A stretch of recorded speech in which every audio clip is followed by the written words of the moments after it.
단기 금융상품 보겠습니다. 뭐 줄여서 단기예금이라고 되어 있는데 이 단기예금이라는 표현은 일반 기업 회계 기준에서는 이걸 단기예금이라고 하고 있고 우리 보통 서적들에서는 이걸 그냥 단기 금융상품이라고도 표현합니다. 똑같은 얘기로 보시면 되겠죠. 자, 금융기관이 취급하는 정기예금, 정기적금 바로 앞에는 보통예금이었죠.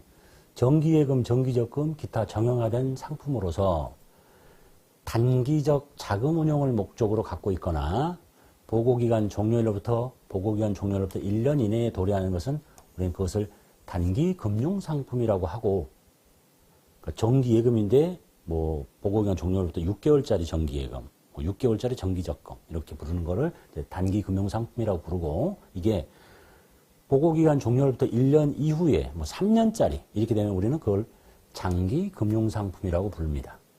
그래서 유동자산인 단기 금융상품, 비유동자산인 장기 금융상품으로 구분할 수 있겠네요.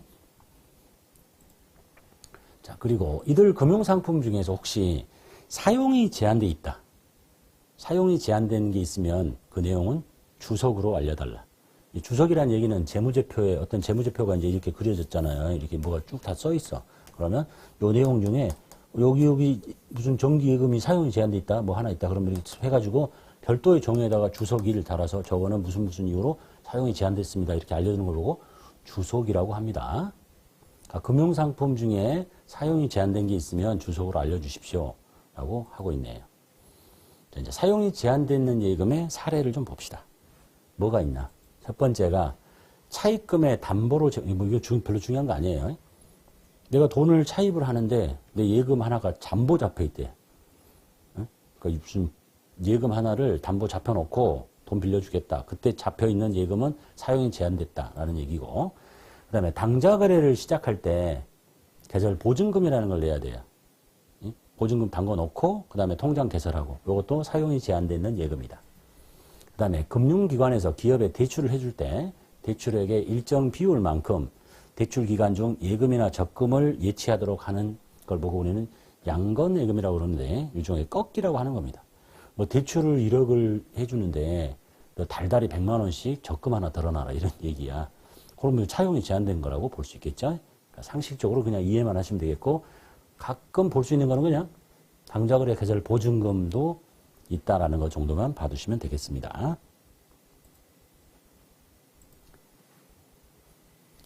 자, 그 다음에 이제 정기예금부터 볼게요. 정기예적금이라고 표현했고, 그냥 정기예금, 정기적금. 자, 금융기관이 취급하는 보통 예금이 아니라 정기예금. 정기예금은 어느 기간 동안 안 꺼내고 그냥 가만히 놔두는 거잖아요. 정기적금은 꼬박꼬박 달달이 몇 개월 동안 계속 돈을 내는 거잖아요. 이게 보고기간 종료로부터 1년 이내에 만기가 도래하는 것을 우리는 정기예금 또는 정기적금이라고 합니다. 그러니까 예금인데 6개월 동안 묵혀놓는 예금. 적금인데 6개월 정도 규칙적으로 내는 예금. 이걸 보고 우리는 정기예금, 적금. 이해되셨죠? 그러니까 보통 예금보다는 유동성이 떨어지잖아. 보통 예금은 언제든지 아무나 거 없이 찾으면 되지. 근데 이 정기예금하고 적금은 들다가 갑자기 취소를 하게 되면 받을 수 있는 이자가 줄어드니까 유동성이 떨어진다라고 보시면 되겠네요.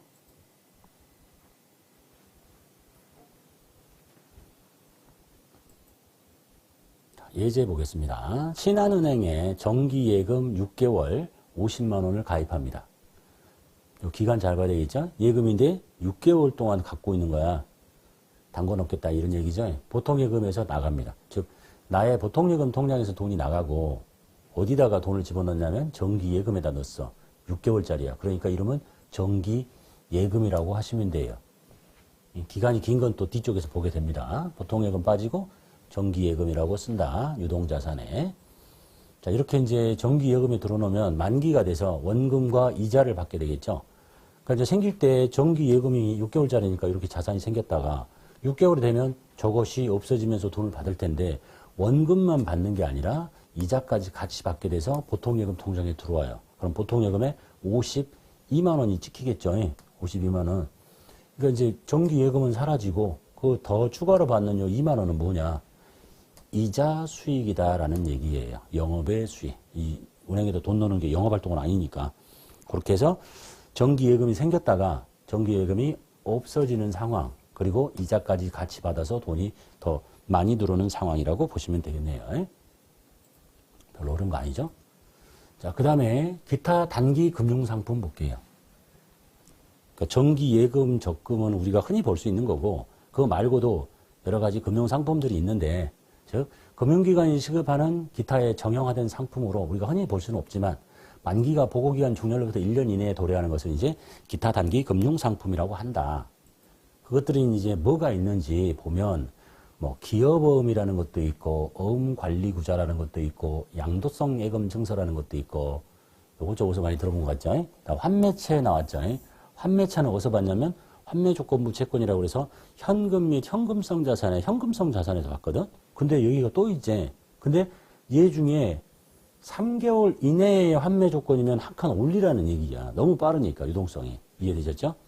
이거는 1년 이내 거고. 그 다음에 뭐 표지업, 기업 금전 신탁 등이 있더랍니다.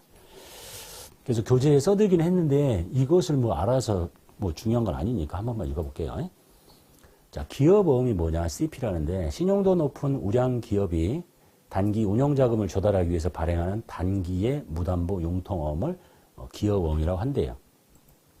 그 다음에 어음관리구자 CMA, 투자금융회사가 고객이 맡긴 예금을 뭐 기업어음이나 할인어음 등에 투자해서 얻은 수익을 고객에게 돌려주는 상품. 내가 이제 이런 거 기업어음에 투자했거나 어음관리구자에다 투자를 했다는 얘기지. 그것이 만기가 보고기간 종료부터 1년 이내에 도래하면 우리는 그걸 기타 단기 금융상품이라는 이름을 쓰자. 그 다음에 양도성 예금 증서를 취득했다. 은행이 정기예금에 대해서 발행하는 무금형 예금 증서. 그 다음에 환매채, 뜻 환매 조건부 채권의 줄임말. 발행 기간이 일정한 기간이 경과한 후에 다시 매입해주는 조건으로 발행하는 채권을 환매, 다시 사주겠다고 발행하는 채권. 근데 이것이 3개월 이내면 현금성 자산, 1년 이내면 단기 금융상품이라는 것만 기억하시면 되겠네요. 뭐 별로 어려운 건 아니고 그냥 이런 뜻 정도만 봐두시고 시험하고는 거의 무관하다라고 보시면 되겠습니다. 환매채 중요하다. 3개월 이내면 현금성 자산, 1년 이내면 단기 금융상품이라는 것만 기억하시면 되겠네요. 단기 금융상품의 기출문제 풀이하도록 하겠습니다.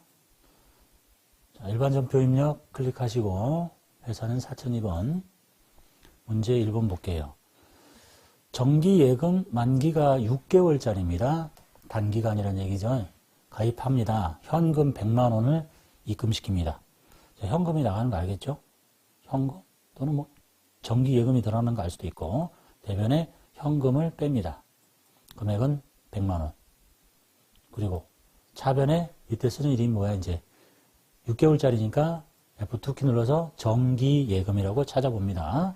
정기예금 있죠? 정기예금 선택하시고 금액은 100만 원 처리하시면 되겠네요.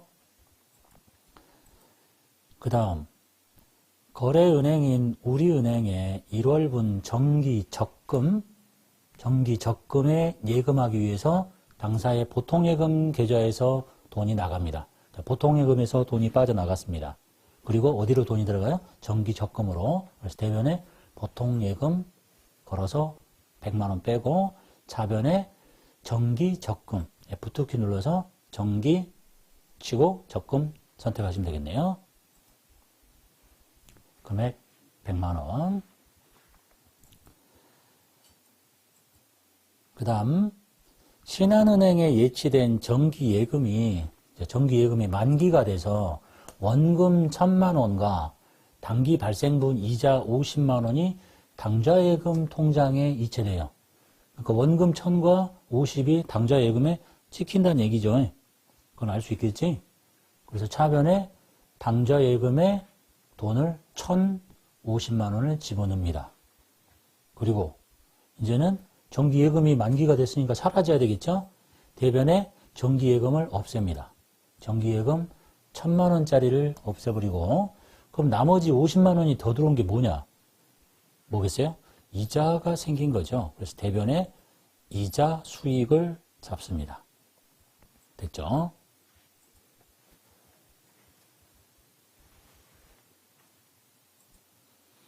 그 다음에 정기예금 1억 원을 해약합니다. 자, 정기예금 1억을 해약을 해요. 보통예금 통장에 입금이 됐으니까 보통예금에 1억을 집어넣으면 되겠죠. 그런데 수입 이자도 같이 입금이 돼요. 그러니까 정기예금이 없어지고 보통예금 통장에 1억 2백이 들어오잖아요. 보통예금에 1억 2백을 넣을 수도 있고 일단 정기예금을 해약했으니까 정기예금을 대변으로 없앨게요. 순서는 중요하지 않아요. 본인이 생각나는 쪽부터 빨리빨리. 그래서 제가 부탁드리고 싶은 거는 시험을 이렇게 가리키는 선생님도 있는가 본데 요걸 딱 문제를 보면서 시험지에다가 요걸 다 적어. 정기예금, 그 다음에 1억 적고, 그 다음에 이자 적고, 보통예금 적고, 이렇게 다 적어놓고 그걸 이제 치더라고. 그럴 시간이 어딨지? 그렇게 하지 말고, 그냥 읽다가 생각나는 쪽을 먼저 해요. 나는 보통예금에 돈이 들어온 걸 알겠다 하면 보통예금 먼저 찍을 수도 있고, 정기예금 해약됐으니까 정기예금 빼자. 습관을 좀 바꾸시라는 거예요. 정기예금 1억 뺐죠? 자, 그런데 돈이 얼마 들어왔다? 1억 2백이 들어왔다.